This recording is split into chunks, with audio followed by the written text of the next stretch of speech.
for film, TV, different places like that. They use all these technology tools. And so I'm going to just give you an overview of what those are. And so I've got a picture here back with sunglasses on because he would be amazed if he was alive today of all the stuff that we use. So let's just go over tools used by composers today. How would Bach or Beethoven, compose today in the year 2026? So we're going to go over very quickly some modern composing tools, some MIDI tools, notation programs, some iPad tools.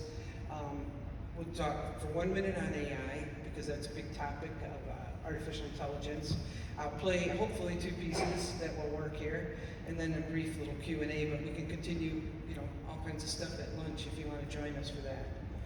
So, how would Bach have composed in the year 2026? I think he would have loved the tools. I mean, he seemed like he used to venture. I did a whole program on Bach for some schools in Wisconsin and really researched him, and he one time actually walked 50 miles just to go to hear this particular organist. So he would have gone to the nth degree to kind of learn a lot of this stuff and what tools are capable of doing today. You can compose in what's called notation software that I was just talking about, which is software to develop sheet music, okay? But then there's all these other tools called digital audio workstations, and I'll give you a brief overview of how those work. And we'll talk about that. And then how do you do production today? I mean, I have a whole little studio in my house that for $5,000, which you could have done with $100,000. And for whatever reason, the SSDs didn't work. These are SSDs, solid state drives that are like terabytes. This is a 4 terabyte drive. And like on this other one, I have a whole BBC orchestra. And they go and they sample all the orchestra players, and then they turn it into digital music. And composers like us can go in and grab a viola and a cello and a timpani or whatever, and it sounds extremely realistic, so it's amazing. But today, people still use a lot of MIDI stuff. So how would it look? So you can see on my little laptop here, and I have a little keyboard, and I'll show you when we switch over to Logic how you actually use that. But you could hook electronic keyboards directly into computers with what's called MIDI, Musical Interface Digital Interface.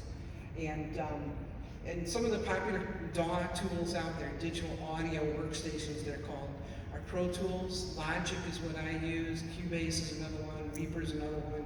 There's all kinds of tools that composers use today. You can swap out instruments, you can edit and copy parts very rapidly, print it out immediately. Relatively easy. You can produce your own sheet music and notation programs. Daniel, I don't see Daniel here today, but I know he's got a publishing company. He uses a lot of these notations tools to actually produce and publish sheet music on his own. And you can use what's called the virtual instrument libraries that I was telling you about that are on SSD drives.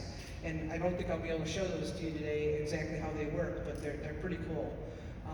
Huge sample libraries. And I would say anybody who's working in low budget film or TV shows nowadays, they use a lot of this stuff because it's a lot more, in the old days, or the golden days when RCA and CBS had full in-house orchestras, they would actually use them for all the TV shows. But nowadays, when they're producing series in 1 week, they actually use a lot of these more mechanized tools.